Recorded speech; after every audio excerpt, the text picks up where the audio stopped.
Hi VFM, this is Richa from CoachViva.com and welcome to our 5 ingredients or less recipe series. And I'm here with Heidi from Manifest Kitchen. We're making homemade hummus to snack on with carrots.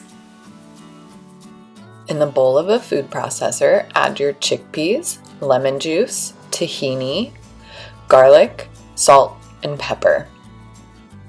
I like putting my chickpeas on the bottom because I think it blends better.